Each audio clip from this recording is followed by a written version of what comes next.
Hey, what's going on, everyone? Today's the 25th of February 2023. Let's get into Apple for today's video.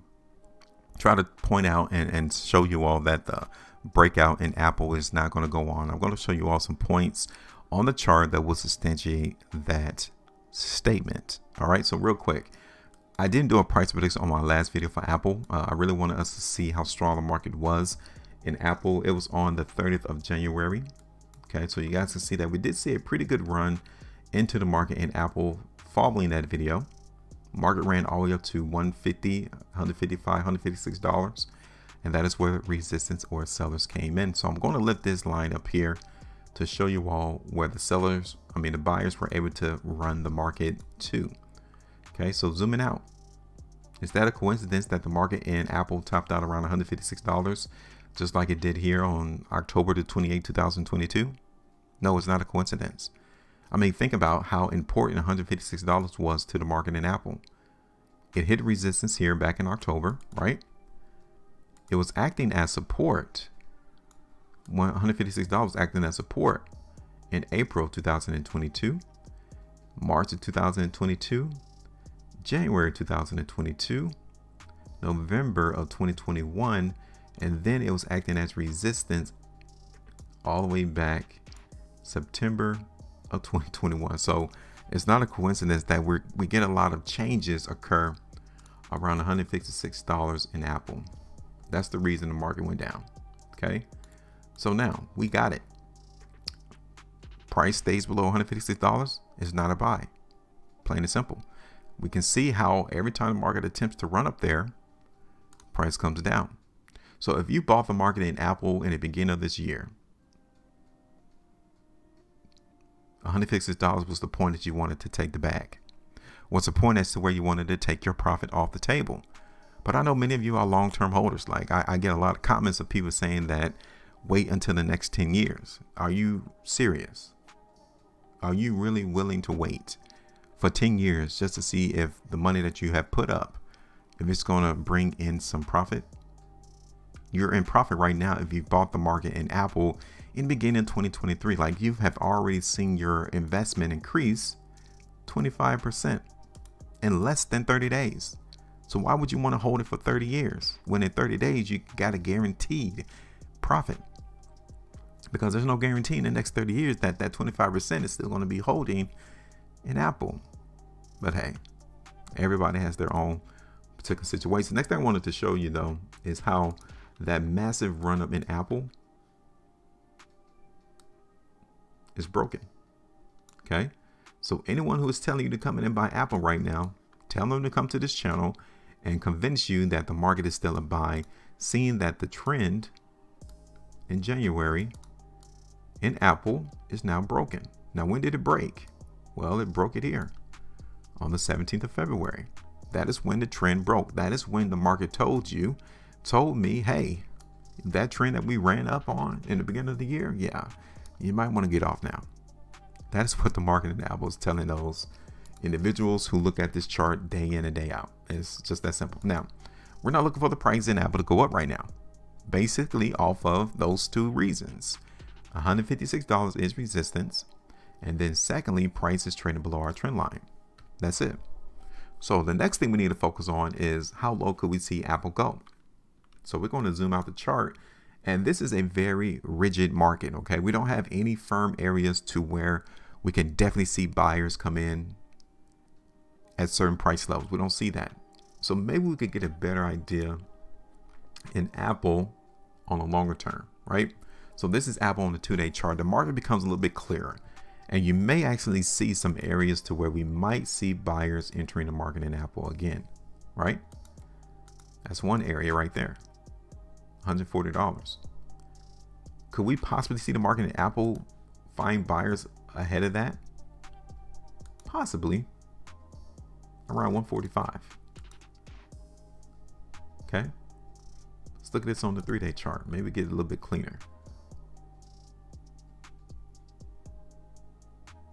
So I would say the third level would be here.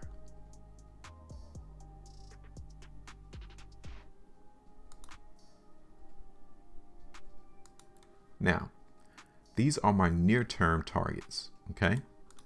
Longer term, let's look at this on the weekly chart. The market in Apple could definitely come down to 130 again, to 120. But given how Apple is into so many people's portfolios, this is a very, very efficient market, meaning that there's buyers and sellers at every price point in Apple. So it's not going to be a very swift move to the downside. If that ever happens in Apple, then the overall market is crashing because everyone has this particular stock in their portfolio.